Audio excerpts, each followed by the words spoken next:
Hello, I'm John Perry, and I'm joined by Representative Jim Runestad. Representative, it is nice to see you. Good to see you, John.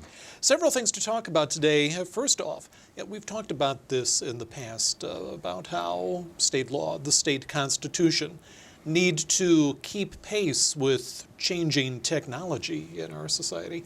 Toward that end, you are working on a proposal in this current session of the legislature dealing with warrants and wireless communication. Tell us about that. Yes, it's a very important issue because under the Fourth Amendment of the Constitution, their government is required to have a warrant to access a person's personal effects, their papers, things that if they're going to come into your home, they've got to have a warrant to do that. But we're in a new era now of technology and electronics and computers. So all of that has changed, and what's happened is that there's a constant pushing of the envelope by different departments. Not so much here in Michigan, I haven't heard issues, but certainly across the country there's been a lot of issues.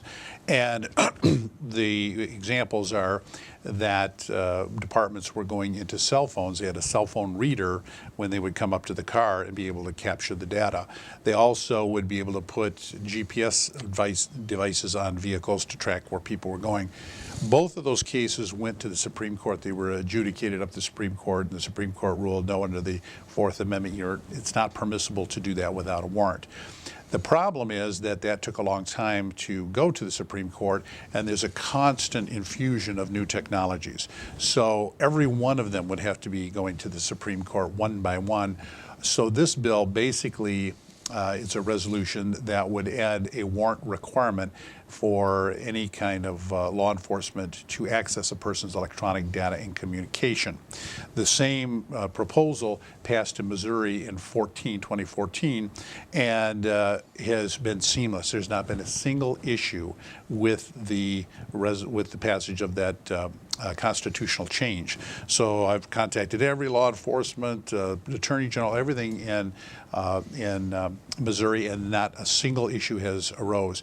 This same package passed last year, almost unanimous. There was one no vote, but all the way through the House. Didn't get time to get through the Senate, so we're going to be taking this up when we come back from the in-district break. Clearly, it is prudent to be proactive in an area like this. It is, because there's very intrusive military-grade equipment that departments are getting from the military. There's hailstorm and stingray equipment that mimics a cell phone tower and grabs all the data, can listen in on conversations. And there's departments across the country that utilize that without guidelines. So, people can be checking what their ex-spouse or girlfriend or boyfriend are doing. It really is something that is very intrusive, and one department in particular I was reading about used it over 300 times without a warrant. So this is just making sure that all of our electronic data and communications is just as protected as our personal effects and papers. Meanwhile, in committee, you've been working on pension forfeiture legislation. Tell me about that. Well, that was kind of driven by the 13 principals at Detroit Public Schools that were caught stealing money from the district. And what we found out in research is very rarely is somebody ever who's convicted of a crime, do they lose their pension? So here the taxpayers paying the pension. There's also the matching amount into something like a 401A, I believe it's called, for these public employees. And so the taxpayers put the match in.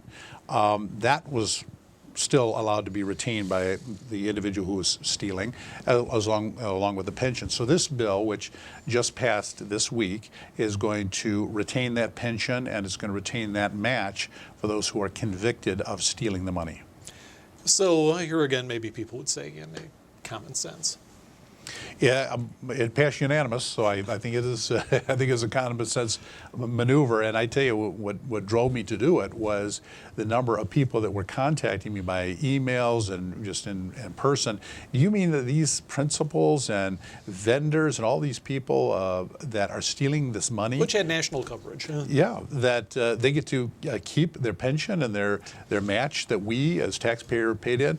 Well, that's what was been happening, because very rarely is it ever never been utilized to get this money. Now this is going to make it mandatory. They will lose that money.